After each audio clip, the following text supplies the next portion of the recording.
Ahoy Horas, apa kabar Anda pemirsa? Selama 24 menit ke depan kami menghadirkan berbagai kisah inspiratif dalam keberagaman budaya. Saya Agnes Sinambela, inilah Bingkai Sumatera. Konsisten menumbuhkan kepedulian kepada sesama menjadi misi yang diusung oleh Go Hijrah dan Selangkah Lebih Baik di Medan. Komunitas yang bergerak dalam bidang dakwah dan sosial ini terus berbagi kebahagiaan, termasuk kepada para lansia di Panti Jompo Binjai. Sebagai komunitas anak muda yang berfokus pada kegiatan dakwah dan sosial, Go Hijrah dan Selangkah Lebih Baik melaksanakan kegiatan bakti sosial Share Happiness di UPT Dinas Sosial Panti Jompo Binjai belum lama ini. Tujuannya agar mereka dapat terus mengasah rasa kepedulian dan wujud tanggung jawab kepada sesama, terutama orang lanjut usia atau lansia yang berada di Panti Jompo.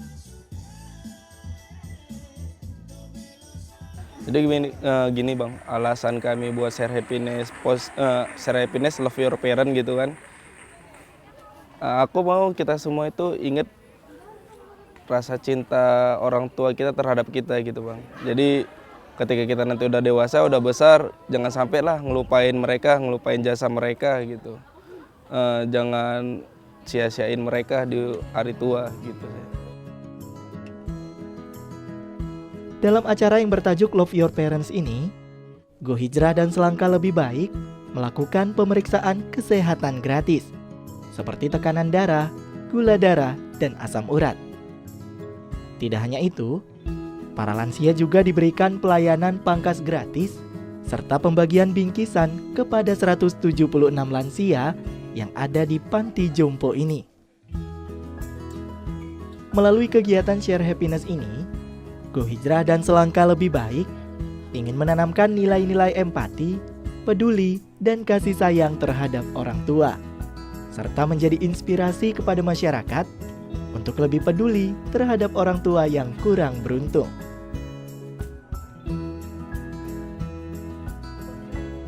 Tujuannya ingin dicapai ya, yang pasti satu ini untuk kesehatan orang tuanya gitu bang, mau kita cek. Yang kedua, biar mereka ngerasa dianggap gitu sama masyarakat lain, biar mereka merasa dipeduliin gitu. Yang ketiga itu sih yang aku bilang tadi, kayak mereka bahagia lah intinya ada kegiatan ini. Kegiatan sosial ini mendapat sambutan dan antusiasme yang tinggi dari para lansia. Salah satunya Muhammad Arif, kakek berusia 71 tahun yang merasakan banyak manfaat dan kebahagiaan. Dirinya berharap semoga kegiatan seperti ini dapat sering dilakukan oleh anak-anak muda. Ya tentu saja kami merasa senang ada kegiatan seperti ini. Sepertinya seperti saya lah, tadinya saya tidak buta. Berapa ukuran tekanan gula darah saya, berapa tekanan asam urat saya. Berhubung ada kegiatan seperti ini, saya jadi tahu asam urat saya sekian, gula darah saya sekian, dan begitu juga kebetulan saya baru pangkas. Kalau enggak saya mau juga pangkas, baru saja 3 hari yang lalu saya pangkas. Jadi teman-teman yang udah panjang rambutnya, udah panjang jenggotnya, diberi kesempatan untuk bercukur dan berpangkas. Jadi kegiatan ini saya rasa sangat membantu kali bagi kami. Kami ucapkan terima kasih banyak. Kami hanya dapat membalasnya dengan doa, semoga apa yang telah kalian lakukan ini dibalas oleh Tuhan berlipat ganda. Kehadiran pemuda dalam kegiatan sosial seperti ini diharapkan dapat meningkatkan kepedulian generasi muda terhadap para lansia yang kurang mendapatkan perhatian. Sudah sepatutnya pemuda lebih menaruh perhatian pada lansia, karena di masa depan kita semua akan menua dan merasakan seperti yang mereka rasakan saat ini.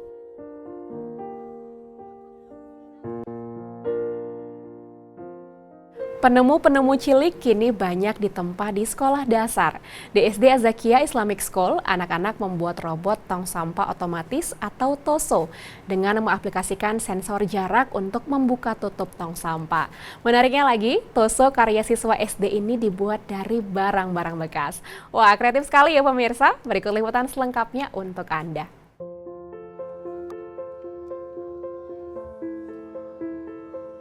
Prihatin dengan kebiasaan masyarakat yang masih membuang sampah sembarangan, Naila Lutfi Batubara bersama teman-temannya dari Sekolah Dasar Az-Zakiyah Islamic School membuat Toso atau tong sampah otomatis. Toso merupakan tong sampah yang dipasang seperangkat alat mekanik agar bisa membuka dan menutup secara otomatis. Cara kerjanya adalah dengan mengaplikasikan sensor jarak lebih kurang 10 cm antara tong sampah dan subjek yang hendak mendekat untuk membuang sampah. Siswi kelas 5 SD ini sudah memikirkan ide membuat Toso sejak tahun 2018 saat ia masih duduk di kelas 3 sekolah dasar. Namun proses pembuatan Toso baru dimulai pada tahun 2020 karena harus meneliti lebih jauh tentang rancangan dan mekanisme kerjanya. Keunikan lain dari Toso ini adalah bahan utama tong sampah yang seluruhnya menggunakan barang bekas, seperti ember bekas cat sebagai tong dan setumpuk plastik bekas yang disetrika dengan kertas kalkir sehingga menjadi tutup tong sampah. Karena sekarang ya kita kan udah lihat sekarang sampah di mana-mana, kanan kiri kebanyakan sampah. Jadi pengen coba gimana biar masyarakat itu mau buang sampah pada tempatnya, nggak buang sampah sembarangan lagi. Jadi biar bisa jaga bumi untuk bersih. Kalau kendala sih nggak terlalu banyak atau nggak terlalu besar kendalanya, ya paling di sensornya itu. Kemarin sensornya itu cuma nangkep pas di depannya, jadinya kemarin diganti sensornya. Hadi Ismanto, guru robotik Sekolah Az-Zakiyah Islamic School ini sangat mengapresiasi semangat murid-muridnya dalam menciptakan robot ramah lingkungan. Untuk mengembangkan robot, ia mengajak anak-anak agar semaksimal mungkin menggunakan alat, menyusun dan memprogram sebuah robot. Berkat ketekunan para siswa sekolah dasar ini, karya mereka telah mendapat perhatian dari Caretakers of the Environment International, organisasi internasional mandiri yang fokus pada perlindungan lingkungan, pendidikan, guna membentuk kesadaran dalam pembangunan berkelanjutan sejak tahun 1986. Toso ini masuk ke dalam 15 besar karya dari puluhan sekolah di seluruh dunia. Kita juga mengikut sertakan anak-anak yang buat tong ini itu di ajang di Yogyakarta, itu tepatnya di Indonesian Student Scientific Forum. Nah, di sana mereka mendapatkan reward 15 besar dari seluruh Indonesia. Nah, kemudian diikut sertakan kembali di CEA, yaitu Character Environment International. Jadi pecinta lingkungan ya internasional, mereka membuat forum juga bagaimana mengajak para pemuda-pemuda untuk cinta lingkungan. Nah, kebetulan kita di bidang lingkungan juga, alatnya juga untuk lingkungan, akhirnya kita ikut sertakan dan mereka memang terpilih menjadi 15 besar. Dan di sana internasional ternyata pesertanya itu dari Eropa, dari Asia, bahkan dari Amerika. Bahkan terakhir mereka ikut serta kemarin itu dewan jurinya juga telekonferensi ke kita ya dalam tahap seleksi ya. Itu dari Chicago. Dan satu lagi juga dari Taiwan. Ya.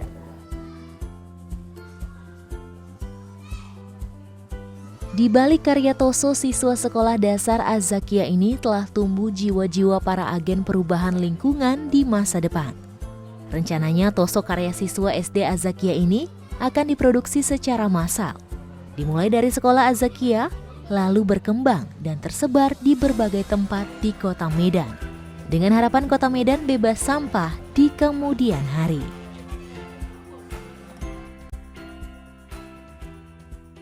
Komunitas pewarta foto Indonesia di Medan bukan hanya berkegiatan di bidang fotografi saja. Komunitas yang sudah berusia 16 tahun ini juga mempunyai aksi sosial untuk membantu orang yang membutuhkan. Mereka kerap menggelar pameran foto yang hasilnya digunakan untuk berdonasi, seperti kepada anak-anak penderita kanker.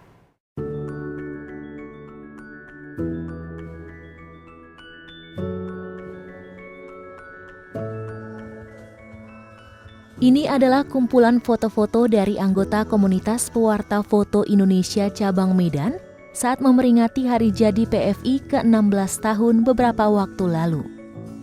Beragam jenis foto yang menjadi catatan sejarah dihadirkan di sini.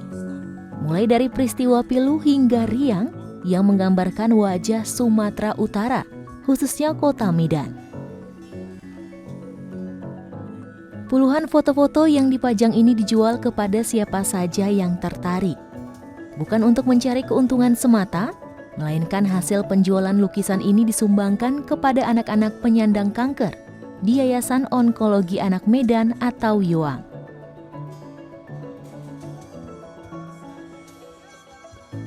Ya, saat ini YOAM membutuhkan dana untuk membangun rumah singgah untuk menampung anak-anak penyintas kanker.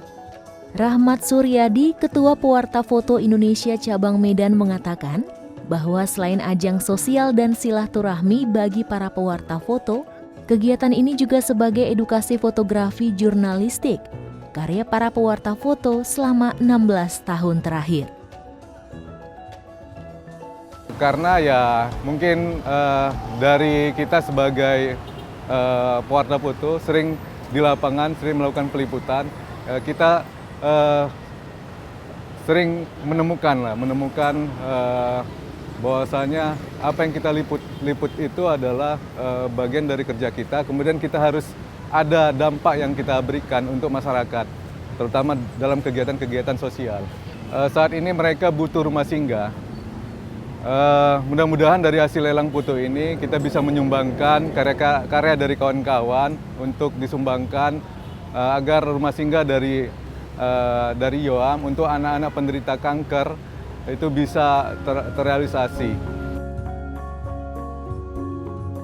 Tidak hanya foto profesional karya PFI, dalam kegiatan yang bertema meningkatkan kompetisi, perkuat silaturahmi dan bersatu dalam fotografi ini, juga menghadirkan sosok Ahmad Prayoga, pelukis difabel asal Medan yang turut berkontribusi menyumbangkan sebagian hasil lukisannya untuk kegiatan sosial bagi anak-anak kanker.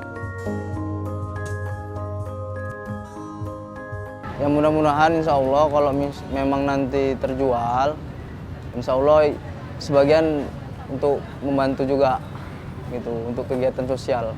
Membantu apa nih? Ya donasi ke yang ingin disampaikan ke yang membutuhkan gitu Kak. Kenapa? Juga. Karena memang harus kita itu hidup harus berbagi gitu. Karena apapun ceritanya, apa yang kita miliki itu ada hak orang lain untuk memilikinya. Sebagai garda terdepan untuk menghasilkan berita visual, PFI mengaku kerap mengalami benturan dengan berbagai pihak. Meski begitu, PFI tetap semangat menghasilkan karya terbaik dan menyampaikan informasi lewat jepretan kamera agar dunia tahu peristiwa yang terjadi dan dapat bertindak demi kemanusiaan.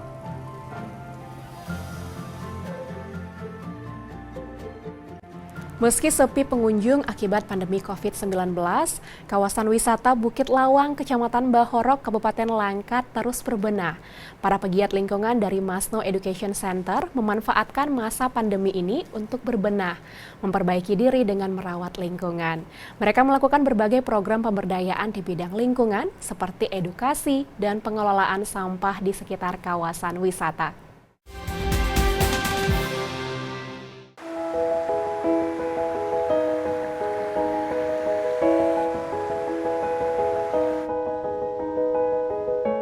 Sebenarnya dalam pandemi ini kita tidak hanya berbenah diri, tapi sebelumnya itu sudah melakukan. Jangan sampai terputus gitu. Jadi terus kita melakukan. Jadi kan berbenah diri untuk lebih bagus lagi, untuk lebih mantap lagi ke depannya itu.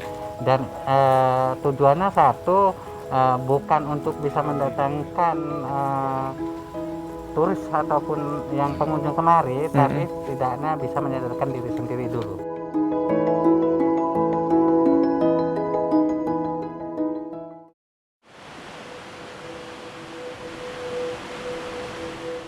Pandemi COVID-19 berdampak sangat signifikan terhadap sektor pariwisata, khususnya di Bukit Lawang, Kecamatan Bahorok, Sumatera Utara.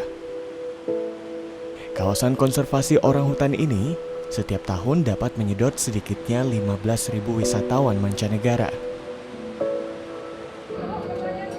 Larangan bepergian hingga pembatasan sosial berskala besar yang diberlakukan tiap negara berakibat pada anjloknya jumlah pelancong hingga 90%. Hal ini juga berarti sumber mata pencaharian warga yang menggantungkan hidup mereka dari sektor pariwisata ikut tergerus. Kini mereka hanya mengandalkan turis lokal yang jumlahnya juga menurun drastis untuk bertahan hidup.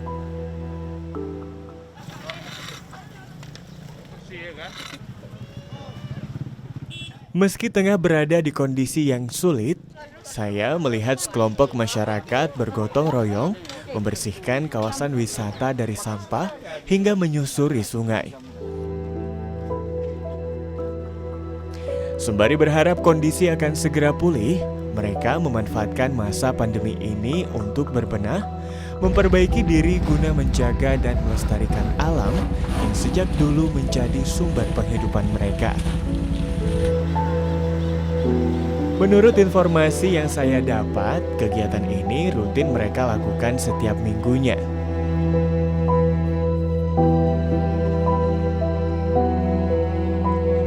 Kegiatan bersih-bersih ini dimotori oleh Suryono, seorang warga pegiat lingkungan yang tinggal tak jauh dari kawasan wisata Bukit Lawang. Lantas saya pun bergegas menjumpai pria Parubaya yang akrab disapa Mas No ini. Halo, selamat siang Bapak. Selamat siang, Pak. Ini lagi pada ngapain? Ini lagi bebenah ini galeri daur ulang. Hasil dari anak-anak Green Plus. Ini hasil daur ulang dari anak-anak semuanya. Iya. Semuanya dari bahan plastik ya, Pak? Semuanya dari Pak. Di kediamannya inilah, ia mendirikan pusat edukasi lingkungan bernama Masno Education Center pada tahun 2014. Hari ini juga lagi ada kegiatan tentang pengolahan sampah plastik. Di sini, warga mulai dari anak-anak, remaja hingga dewasa diberikan edukasi tentang pentingnya menjaga lingkungan. Kita langsung ke sana aja kali ya. Ya, Pak. Nah, Bang Masno, jadi gimana akhirnya Abang juga kepikiran bikin kegiatan pendidikan lingkungan untuk anak-anak yang ada di desa ini, Bang? Ya, berawal sebenarnya waktu ada acara ulang tahun, ya kan, begitu banyak anak-anak gitu. Jadi saya berpikir kalau untuk ulang tahun aja hanya happy-happy gitu, dan saya terakhir punya ide dan gagasan mengajak ada beberapa teman-teman untuk bergabung mengajak anak-anak membuat satu kelas lah pendidikan untuk lingkungan gitu kan. Nah, salah satunya adalah kegiatan seperti ini, yaitu membuat ecobrick ya. Dan ini adalah anak-anak atau anak muda ya yang mulai belajar membuat ecobrick karena mereka juga ingin berkunjung di tempat ini dan belajar tentang ecobrick. Nah, jadi ini teman-teman semuanya lagi pada buat ecobrick ya? Iya. Nah Bang, jadi nanti ecobrick yang teman-teman buat ini akan diimplementasikan ke dalam bentuk apa saja Bang? Ya, jadi salah satu pembuatan ecobrick ini bukan hanya sebatas belajar saja, tapi bisa dapat diimplementasikan sebagai bahan bangunan, sebagai kursi, tempat sampah, bahkan yang ada seperti ini seperti tembok ecobrick ini, ya seperti untuk tanaman-tanaman ini. Jadi salah satunya itu semuanya dapat dimanfaatkan. Untuk mengatasi masalah sampah, khususnya sampah plastik, Masno yang didukung oleh sebuah lembaga sosial lingkungan bernama Project Wings Indonesia mengajak masyarakat untuk membuat ecobrick. Mereka menghargai setiap botol ecobrick yang dibuat warga dengan nilai Rp5.000.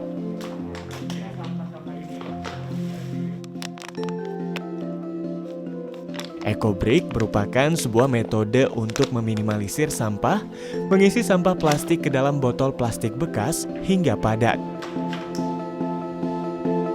Ecobrick ini dikumpulkan untuk kemudian dijadikan berbagai macam barang seperti bangku, meja, hiasan, hingga konstruksi bangunan.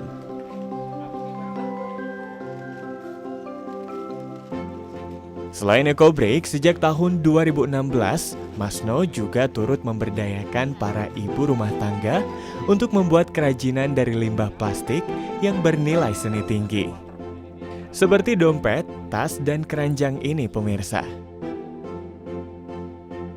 Kerajinan dari limbah ini dipasarkan secara digital dan telah memiliki sejumlah pelanggan tetap dari berbagai negara seperti Jerman, Spanyol, dan lainnya.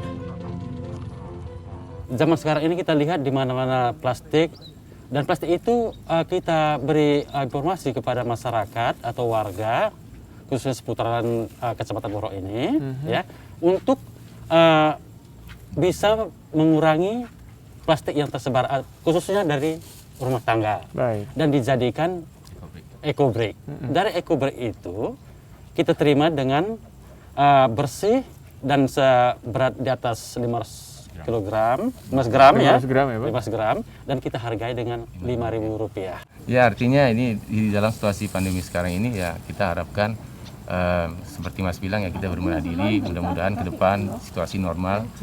Kebetulan juga memang untuk mancanegara juga kita masih terikat dengan aturan pemerintah close sementara. Mudah-mudahan waktu dibuka kita lebih tampil dengan wajah yang lebih baru lagi Bukit Lawang ke depannya. Sejak tahun 2016, program pemanfaatan limbah ini telah berhasil mengurangi sampah plastik di kawasan wisata Bukit Lawang sebanyak 50 ton. Program ini juga turut menjadi sumber penghasilan baru warga, khususnya selama masa pandemi COVID-19.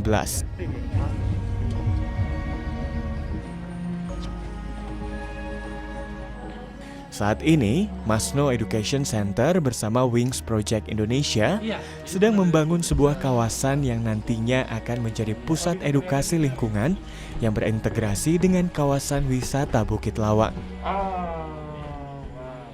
Dan yang menghabisi eco-brick ini? Tanah liat.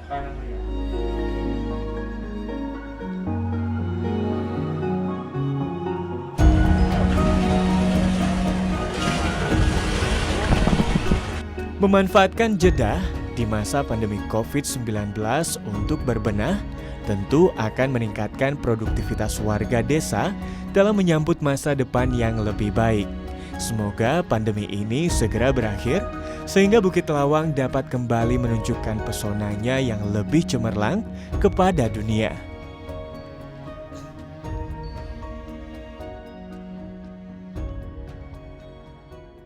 Sekian program Bingkai Sumatera, saya Agnes Nambela pamit, jaga diri Anda dengan menerapkan protokol kesehatan dan tetap semangat menyebarkan kebaikan. Sampai jumpa.